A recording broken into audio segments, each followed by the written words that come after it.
안녕하세요. 박종익입니다. 중풍 이후 재활을 하다 보면 가족분들이 많이 헷갈립니다. 손이 잘 안 되면 자꾸 풀어줘야 할 것 같고, 걷는 게 불안정하면 힘부터 키워야 할 것 같고, 도수치료를 더 붙이면 더 빨리 좋아질 것 같기도 합니다. 그런데 중풍 이후 재활에서는 도수치료를 더 할지보다 먼저 봐야 할 기준이 있습니다. 그 기준은 무엇을 더 많이 하느냐가 아니라 지금 이 몸에 무엇이 중심이어야 하느냐입니다. 도수치료가 의미 없다는 말은 아닙니다. 다만 어떤 단계에서는 풀어주는 치료보다 더 중요한 것이 따로 있을 수 있다는 뜻입니다. 중요한 건 이겁니다. 몸이 실제 동작을 다시 해내도록 만드는 재활이 더 중요할 때가 있다는 것입니다.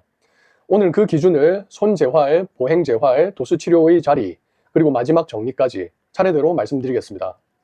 중풍 이후에 손이 잘 안 되면 가족 입장에서는 마음이 급해집니다. 자꾸 펴줘야 할 것 같고 굳지 않게 계속 만져줘야 할 것 같고 손을 풀어주면 좀 더 빨리 돌아오지 않을까 이 생각이 들 수밖에 없습니다. 그 마음은 너무 자연스럽습니다. 뭐라도 더 해드리고 싶으니까요. 그런데 손 기능은 남이 대신 풀어준다고 그 자체로 살아나는 기능이 아닙니다. 결국 손은 본인이 직접 쥐고 펴고 놓고 잡았다가 떨어뜨리고 다시 잡아보는 과정을 통해 조금씩 돌아오는 기능입니다. 왜 이게 중요하냐 하면 중풍 이후의 손은 단순히 뻣뻣한 손이기만 한 것이 아니라 움직임의 길을 다시 찾아야 하는 손일 수 있기 때문입니다. 예를 들어 원래 붓글씨를 잘 쓰던 분이 중풍 이후에 손이 불편해졌다고 해보겠습니다. 그분이 예전에는 잘 썼으니까 손만 좀 풀어주면 바로 다시 써질까요? 대개는 그렇지 않습니다. 처음부터 다시 한 획 한 획 써보면서 손과 눈과 감각이 다시 맞아가야 합니다. 손 재활도 그렇습니다. 원래 내 손이었다고 해서 몸이 예전 패턴을 바로 꺼내주지는 않습니다. 그래서 손 재활에서 더 중요하게 봐야 하는 것은 얼마나 더 펴졌느냐만이 아니라 실제로 잡으려고 하는지 놓으려고 하는지 그 의도한 움직임이 조금이라도 살아나는지입니다. 그게 기능 회복 쪽에 더 가깝습니다. 그래서 손 재활의 중심은 자꾸 풀어주는 데만 있는 것이 아니라 손을 실제로 써보면서 기능이 돌아오게 만드는 데 있습니다. 그렇다면 걷는 재활도 비슷한 기준으로 봐야 합니다. 중풍 이후에 걷는 모습이 불안정하면 대부분 이렇게 생각합니다. 다리에 힘이 없어서 그런가 보다. 그래서 자꾸 걷게 하면 좋아지지 않을까. 근력을 더 키워야 하나 보다. 물론 근력이 필요 없다는 뜻은 아닙니다. 하지만 중풍 이후 보행에서는 항상 근력이 핵심인 것은 아닙니다. 중요한 건 얼마나 세게 걷느냐 보다 어떻게 걷느냐인 경우가 많습니다.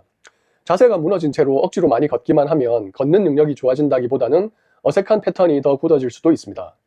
이건 운동을 해보신 분들이 오히려 더 이해하기 쉽습니다. 골프도 힘만 세다고 스윙이 좋아지진 않죠. 테니스도 근력만 좋다고 공이 안정적으로 맞지는 않습니다. 결국 자세와 순서와 반복을 통해 몸이 그 움직임을 다시 익혀야 합니다. 중풍 이후 걷기도 그렇습니다. 몸통이 어떻게 서는지, 체중을 어느 쪽으로 어떻게 싣는지, 발이 어떤 순서로 나아가는지 이런 패턴을 다시 바로잡는 것이 중요합니다. 그래서 보행 재활은 많이 걷는 것보다 바르게 걷는 연습이 먼저일 때가 많습니다. 걷는 능력도 결국 누가 대신 만들어주는 것이 아니라 몸이 올바른 순서를 다시 찾아가면서 조금씩 살아나는 경우가 많습니다.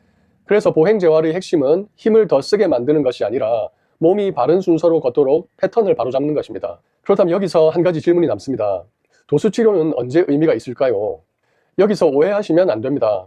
지금 말씀드린다고 해서 도수치료가 의미 없다는 뜻은 아닙니다. 도수치료는 분명 필요할 때가 있습니다. 통증이 너무 심해서 정작 필요한 훈련을 못한다. 근육이 너무 오그라들어서 필요한 자세가 전혀 안 나온다. 관절이 굳어서 움직이려고 해도 출발 자체가 안 된다.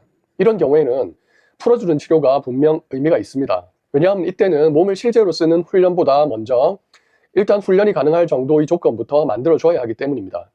그러니까 도수치료는 없애야 할 치료가 아니라 자리를 가려서 써야 하는 치료라고 보는 것이 맞습니다.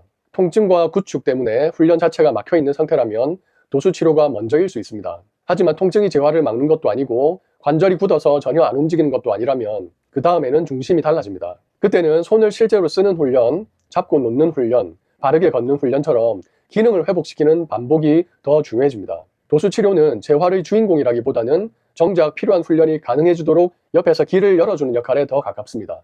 그래서 도수치료는 배제할 치료가 아니라 훈련을 막는 문제를 먼저 풀어줘야 할 때 앞에 오는 치료입니다.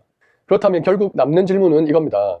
같은 시간을 쓴다면 어디에 더 무게를 둬야 하느냐입니다. 중풍 재활에서는 치료를 많이 붙이는 것이 항상 답이 아닐 수 있습니다. 같은 시간을 쓰더라도 그 시간을 어디에 쓰느냐가 더 중요할 때가 많습니다. 통증 때문에 훈련이 막히면 풀어주는 치료가 먼저일 수 있습니다. 하지만 움직일 수는 있는데 기능이 잘 안 나오고 있다면 그때는 반복 훈련이 중심입니다. 손도 다시 써봐야 하고 걷는 자세도 다시 잡아가야 합니다.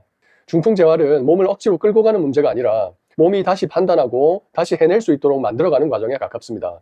그래서 느려 보일 수 있고 답답해 보일 수 있습니다. 왜 같은 걸 계속 반복하나 싶을 수도 있습니다. 그런데 바로 그 반복이 몸에게는 필요한 공부일 수 있습니다.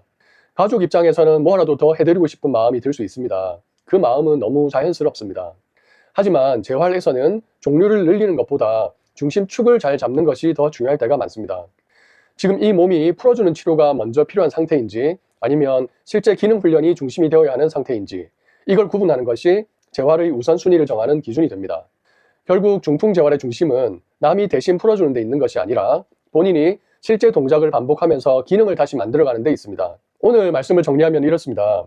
손은 풀어준다고 기능이 완성되는 것이 아니라 실제 동작을 반복하면서 다시 써봐야 합니다.